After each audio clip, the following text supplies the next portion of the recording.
Mau jam 1 malam, jam 3 malam, Bu, nelpon silahkan kalau diangkat. Kalau diangkat, ya betul.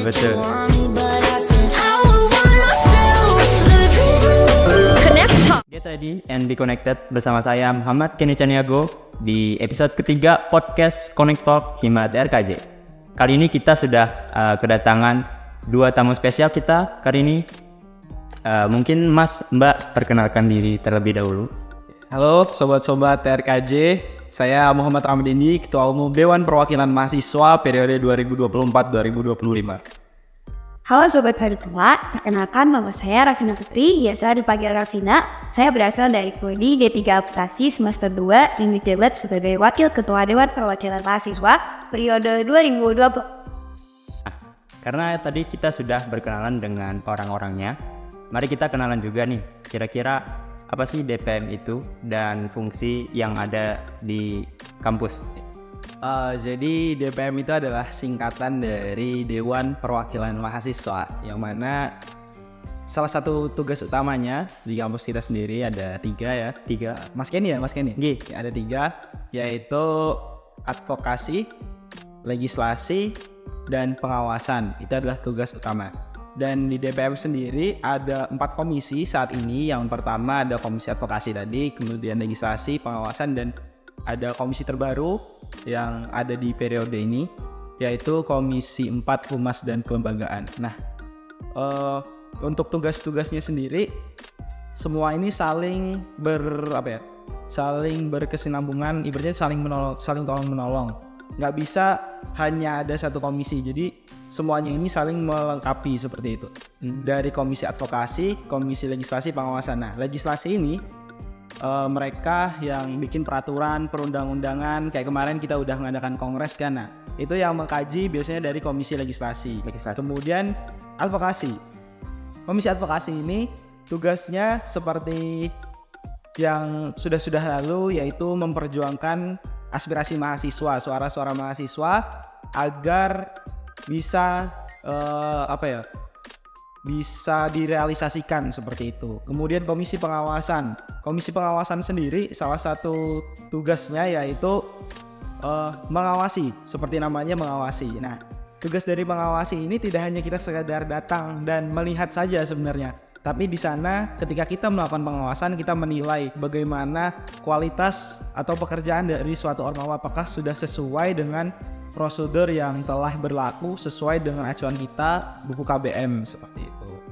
Lalu untuk yang keempat tadi kan ada yang baru itu fungsinya apa? Nah, jadi humas dan kelembagaan. Nah, jadi berkaca di periode saya yang lalu ketika saya masih menjadi wakil. Dan saat ini saya menjadi ketua, saya merasakan adanya kekurangan yang mana kita itu kurang komunikasi kepada masyarakat luar, tidak hanya di internal tapi keluar. Yang mana pada saat itu publikasi itu sangat jarang karena tidak ada yang mengawaki pada saat itu kan. Nah, jadi dengan inisiatif kami membentuk komisi ini untuk mempublikasikan bahwasannya DPM itu ada dan hadir untuk kawan-kawan mahasiswa seperti itu. Kemudian kelembagaan. Jadi kami berusaha dari Dewan Perwakilan Mahasiswa untuk menjalin relasi antara Dewan Perwakilan Mahasiswa dengan instansi-instansi yang ada di luar kampus. Jadi kami pengen bahwasannya menjalin silaturahmi tidak hanya di dalam kampus seperti yang kita tahu. Kalau jam sekarang ada ormawa-ormawa seperti itu kan. Nah, kita pengen jangkauan itu lebih luas seperti itu. Contoh instansi di luarnya itu bisa disebut. Tar dulu nih. Sebelum kita lanjut, gue mau nanya. Pernah gak sih kalian waktu teman atau keluarga ulang tahun, kalian bingung mau ngasih apa? Bingung gitu mau ngasih kue yang gimana? Slow, ada Miftah Cake. Custom cake ataupun custom bucket buat orang tersayang kalian bakal beres dengan bantuan dari Miftah Cake. Kalau penasaran, cek aja Instagramnya Miftah Cake di @miftahcake.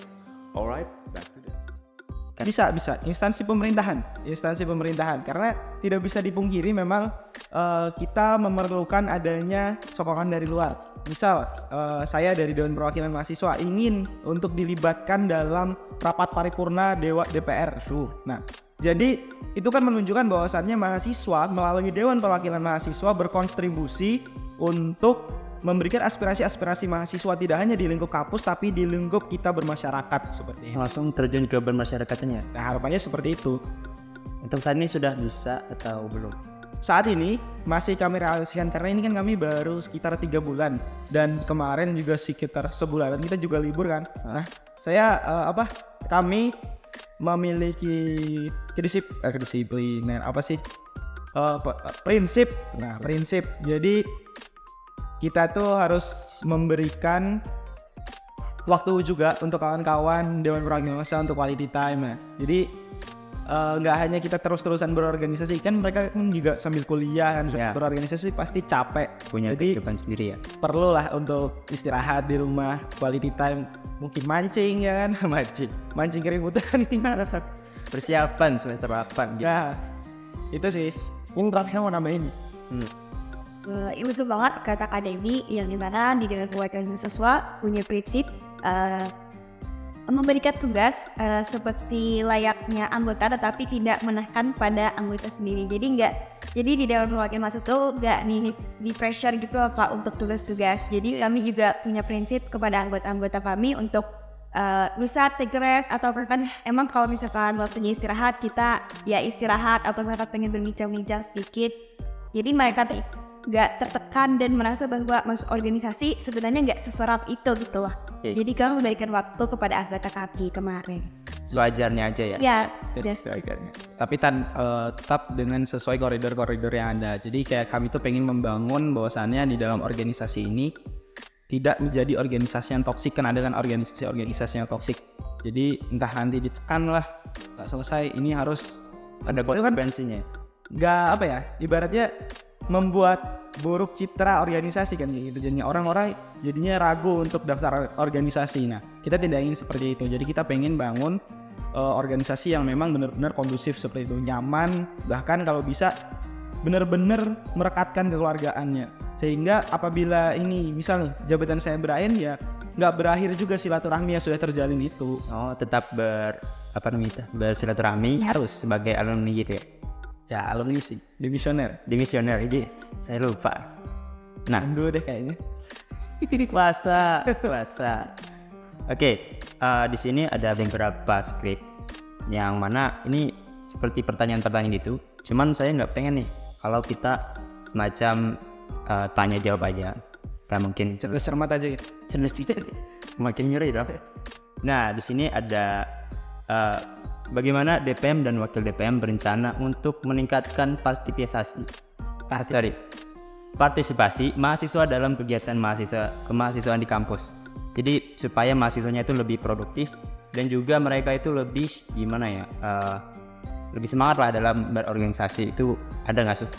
Jadi waktu dulu aku tidak banyak ngomong ya, keren ya? Gak apa-apa, Bos. Ada usaha untuk meningkatkan partisipasi mahasiswa dalam kegiatan kemahasiswaan itu sendiri. Seperti yang Ibu Pembina kami sampaikan selalu, communication is the key. Tentunya tanpa ada komunikasi kita nggak bisa untuk membangun partisipasi mahasiswa. Maksudnya tanpa komunikasi mahasiswa tuh nggak tahu partisipasi apa aja sih yang bisa diikuti gitu. Jadi salah satunya mungkin seperti kalau misalkan ada acara-acara kegiatan di kampus kami komunikasikan, terus juga mungkin lewat sosial media Dewan Perwakilan Mahasiswa. Tentunya kami di sana selalu mengangkat topik, entah itu tentang seru-seruan atau tentang informasi tentang Dewan Perwakilan sendiri, yang bagaimana sekiranya agar mahasiswa tuh ternyata kalau masuk organisasi itu ya seperti yang nggak seburuk itu gitu, atau bahkan menyenangkan. Iya, menyenangkan, tidak seseram atau bahkan sampai mengganggu kewajiban kita sebagai mahasiswa atau meninggalkan tugas kita sebagai mahasiswa. Oke. Nah, jadi di Dewan Perwakilan Mahasiswa ada program namanya Kotak Virtual atau Link Aspirasi Mahasiswa. Nah, itu kami dari Dewan Perwakilan Mahasiswa mengharapkan mahasiswa untuk menyampaikan aspirasinya di sana untuk berpartisipasi dalam kemajuan kampus kita, tidak hanya dari segi pembangunan tapi segi pemberdayaan SDM, karena kita dengan adanya aspirasi itu pasti menginginkan adanya inovasi-inovasi baru, masukan-masukan baru, kritikan dan saran seperti itu. Dengan adanya kritik dan saran, otomatis itu akan membuat kita, memacu kita harus lebih baik dan lebih baik lagi seperti itu. Oke. Jadi tadi ada 2 ya kalau nggak salah. 2, yang pertama komunikasi dan juga kritik saran melalui kotak aspirasi. Bisa aja juga nih, misal ketemu saya lagi nyantai-nyantai di kantin mungkin, bisa langsung disampaikan, kita diskusi baru. Jadi bisa langsung secara langsung juga ya? Bisa banget. Karena kita di DPM welcome, dan pokoknya apapun lah masukan kalian akan kami tampung seperti itu. Semuanya ya ditampung. Iya. Mau jam 1 malam, jam 3 malam, nelpon silahkan kalau diangkat. Ya betul. Lalu ada nih, apakah ada inisiatif khusus yang akan dilakukan DPM dan wakil DPM untuk meningkatkan kesadaran mahasiswa akan isu-isu penting dalam kemahasiswaan? Contohnya, kesejahteraan mental, keberagaman dan keberlanjutan lingkungan itu ada nggak sih? Tentunya itu adalah salah satu bagian dari DPM itu sendiri, karena kita sebagai salah satu lembaga tertinggi di kampus sudah seharusnya menyiapkan SDM yang memang optimal, bagus, dan pokoknya bagus lah. Nah, itu tercermin saya rasa nih tercapai ketika kemarin saya masih menjabat sebagai wakil ketua. Pada saat itu jumlah calon yang ingin mendaftar sebagai Presma, sebagai ketua DPM itu bisa dibilang tidak ada sama sekali. Jadi kemarin itu kan kalau kita ingat kawan-kawan bahwasannya pemilu MA itu sampai diselenggarakan 5 kali pendaftaran supaya ada yang daftar nih ceritanya, tapi tidak ada yang daftar. Nah, di sana saya berinisiatif ingin daftar DPM. Hampir saja pada saat itu saya, karena tidak ada lagi nih yang mau daftar, saya ingin nyalon jadi ketua, karena kan pada saat itu grade-nya sudah agak diturunkan supaya ada yang mau daftar. Nah, tapi syukur alhamdulillahnya qadarullah, pada saat itu ada teman saya, kenalan saya, yang mana pada saat itu dia mencalonkan saya, si Nafilah, yang pada periode lalu menjadi ketua dan saya wakilnya. Karena kan memang peraturannya semester 4 itu bukan harus sih, untuk jadi ketua harus semester 4. Nah, minimal seperti itu. Nah, kemudian saya berambisi bahwasannya gimana caranya untuk meningkatkan partisipasi mahasiswa, seperti yang ingin menjadi pemimpin ini loh harus banyak. Dan terbukti ketika kemarin, ketika pemilu MA, yang mana secara secara pemilihan yang lalu kalau kita dengar kata-kata alumni dari Dewan Perwakilan Mahasiswa, dari Badan Eksekutif Mahasiswa, bahwasannya yang nyalon untuk mendaftar sebagai ketua Dewan Perwakilan Mahasiswa itu biasanya hanya 1 orang. Jadi sistemnya aklamasi, dan saya kemarin pun aklamasi. Nah, yang tahun ini yang daftar DPM udah 2 nih, berarti kan udah ada saingan. Jadi saya kemarin tuh lumayan bersaing lah, ada sesi debat dan segala macam kan. Kemudian untuk pemilihan Presma itu ada 5 calon bahkan yang mendaftar. Itu menunjukkan bahwasannya tingkat dan minat mahasiswa kita untuk berorganisasi dan memimpin organisasi itu sudah meningkat. Tinggal dibarengi dengan kompetensi dari individu itu sendiri untuk memimpin. Karena ketika kita hanya cuma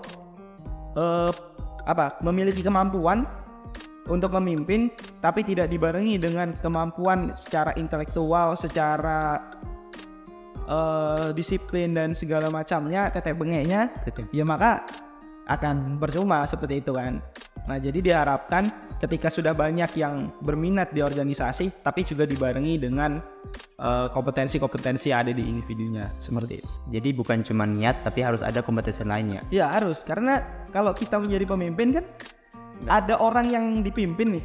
Kalau kita menjadi pemimpin tapi kita nggak bisa memimpin, nggak punya kemampuan, ya bagaimana yang dipimpin ini akan nurut, seperti itu kan? Benar. Kalau dari Mbak Wakil ada pendapat? Inisiatif khusus dari Dewan Perwakilan Mahasiswa ada, salah satu contohnya yang sedang berjalan saat ini, yaitu kami menginformasikan tentang merdeka belajar dan merdeka. Ya, betul sekali. Kemarin ada masuk aspirasi mahasiswa kepada kami, yaitu tentang kami ini sebagai mahasiswa nggak tahu loh informasi akademik apa aja sih. Jadi mereka ini kekurangan informasi gitu, dan kurang komunikasi mungkin kepada atasan-atasan Politeknik Negeri Tanah Laut. Jadi mereka kurang tahu sebenarnya lomba atau ada informasi akademik apa aja sih yang sedang berlangsung, ini gak sih kita ngikut gitu. Karena tentunya Politeknik Negeri Tanah Laut yang sudah kita ketahui termasuk 10 Politeknik Negeri terbaik se-Indonesia. Jadi tentunya mungkin mahasiswa-mahasiswinya excited sekali untuk mengikuti program-program seperti Merdeka Belajar dan Kampus Merdeka. Jadi pada saat ini Dewan Perwakilan Mahasiswa mengupayakan memberikan informasi tentang MBKM di sosial medianya Dewan Perwakilan. Mungkin kalian nanti bisa cek ya guys di sosial media Dewan Perwakilan Mahasiswa tentang MBKM. Dikoreksi sedikit juga ya, bahwasannya bukan peringkat 10 tapi sebenarnya kita peringkat 5 menurut Webometric. Jadi peringkat 5 kemarin kan sempat dari 10 naik ke 8 dan saat ini kita peringkat 5 se-nasional Politeknik Negeri. Dan itu menunjukkan bahwasannya kampus kita sudah jauh melampaui apa yang diharapkan oleh founding father kita.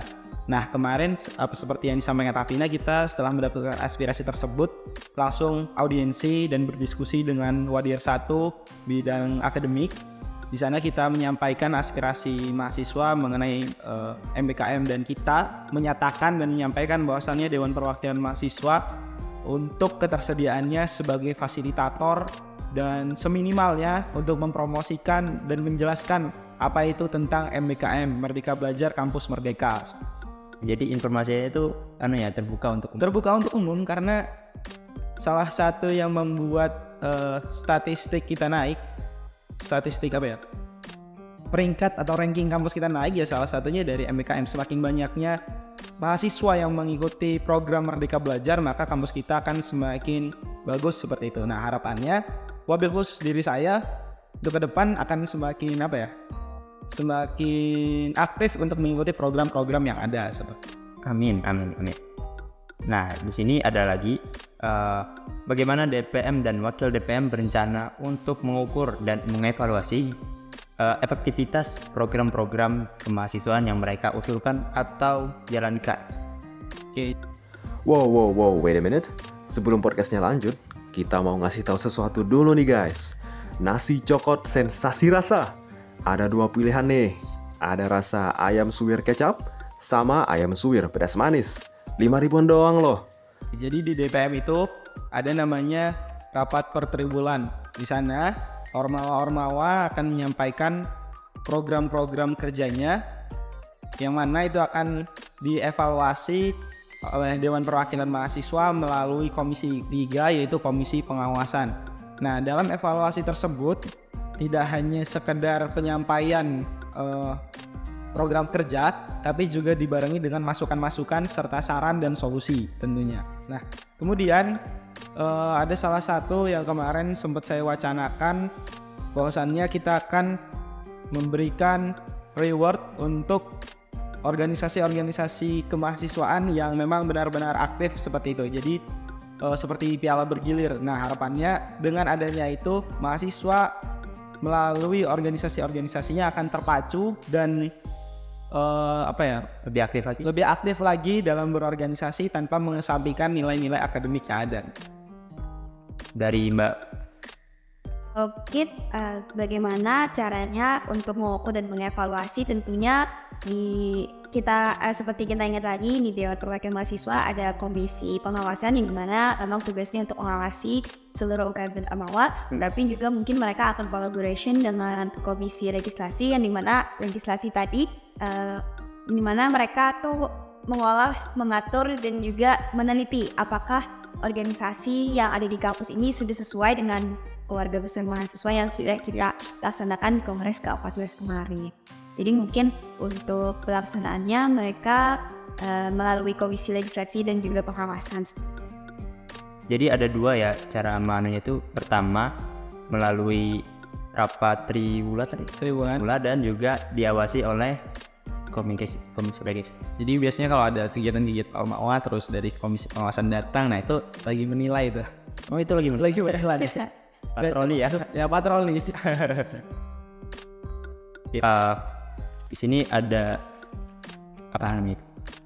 topik baru Ini menyangkut tentang calon-calon mahasiswa nih yang katanya yang baru mau daftar, karena kita nih udah masuk periode baru ya. Ya betul. Nah di sini kira-kira nih kalau dari menurut pribadi ya, kalau mau menurut BPM juga boleh. Yang pertama itu, apa yang membuat pengalaman kuliah di kampus ini begitu unik dan menarik? Apa yang menarik minat dari manusia-manusia ini? Pengalamannya banyak hal yang bisa kita dapat dari pengalaman-pengalaman itu. Ini kalau saya berbicara dari pengalaman pribadi saya, ketika saya awal masuk, ada itu namanya apa sih? Ospek. Iya, apa sih? Iya, PKKMB. Aduh, saya lupa juga. PKKMB, aku sih sampai lupa. Nah, jadi PKKMB itu aku rasa adalah pengalaman yang menarik. Tapi aku nggak spill secara keseluruhan ya. Itu menarik karena di sana kita akan saling mengenal. Itu adalah langkah awal kita sebagai mahasiswa untuk dapat kawan-kawan baru seperti itu. Itu yang pertama. Kemudian pengalaman yang menarik lagi yaitu kalau dari saya pribadi, perjalanan yang awalnya hanya mahasiswa yang di kelas saja, belajar di kelas saja. Saya lalu berkomitmen untuk aktif dalam organisasi, yaitu melalui Dewan Perwakilan Mahasiswa seperti itu. Nah, ketika itu saya langsung mencalonkan diri sebagai wakil dan alhamdulillah langsung naik menjadi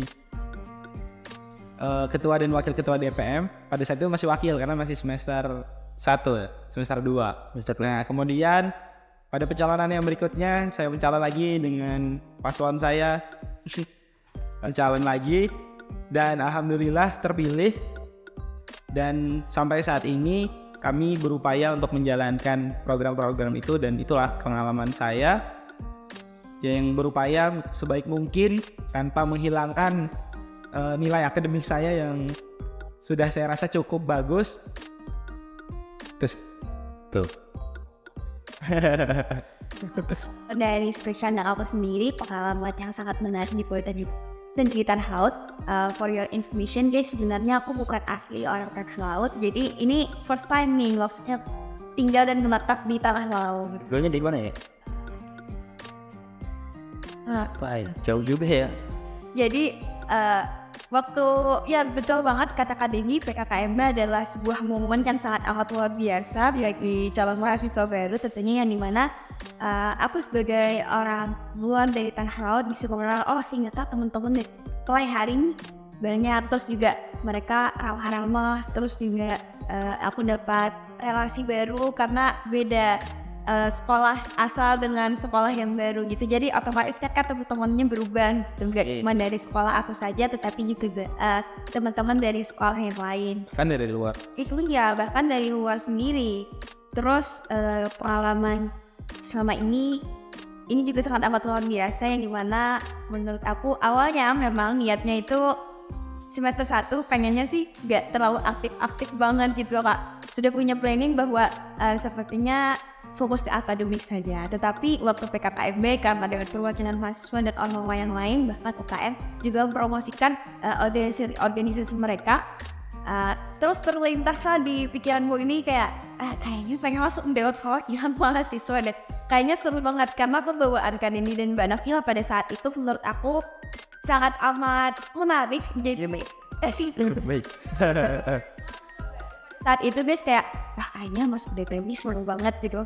Jadi semester 1 kemarin berniat dan mengikuti kelas legislator muda tentunya sebelum mencalonkan diri sebagai wakil ketua Dewan Perwakilan Mahasiswa, di mana di sana banyak sekali ilmu-ilmu yang aku dapat, terus juga jadi tahu gimana sih sebenarnya proses persidangan yang ada di pemerintahan atau bahkan biasanya pihak kampus lakukan gitu bersama organisasi-organisasi yang lain.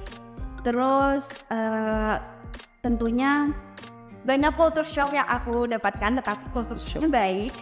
Contohnya apa tuh? Contohnya kayak kalau aku pikir kayak di namanya juga kampus di kabupaten, aku tidak menyangka bahwa Politeknik ini sewah ini gitu.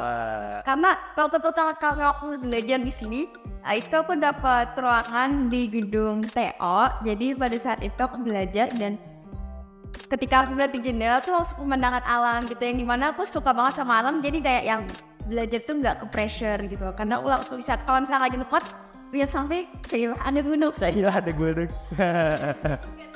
pressure banget gitu belajarnya. Menurut aku itu pengalaman menarik sekali, karena mungkin di kampus-kampus lain tidak ada ya.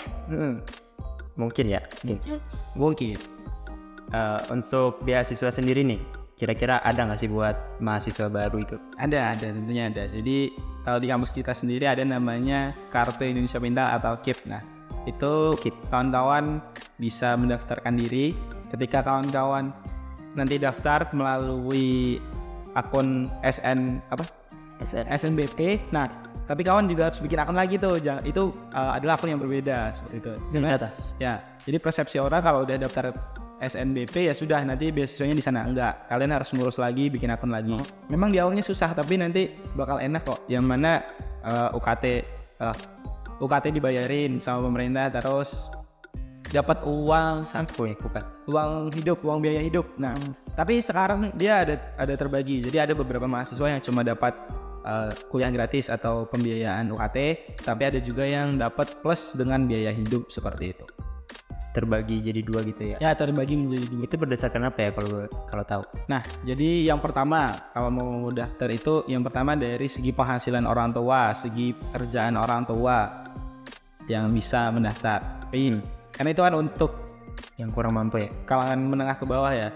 Jadi buat kawan-kawan yang ngerasa di kalangan menengah ke bawah, mohon maaf nih ya, kalangan menengah ke bawah, jangan merasa berkecil hati untuk terus melanjutkan kuliah, karena di Politala ada beasiswa, dan jangan pernah hadapkan mimpi untuk terus bermimpi dan terus mencari dan membuktikan bahwasannya kuliah itu bisa kok dengan gratis, seperti itu. Oke, mungkin segitu aja ya, karena ini sudah waktunya. Terima kasih nih untuk Mas Dendi sama siapa tadi? Mbah Rafina. Maaf ya, lupa deh. Oke, sekian saja dari podcast Himat Konektor kali ini. Jangan lupa like dan subscribe-nya. Sekian.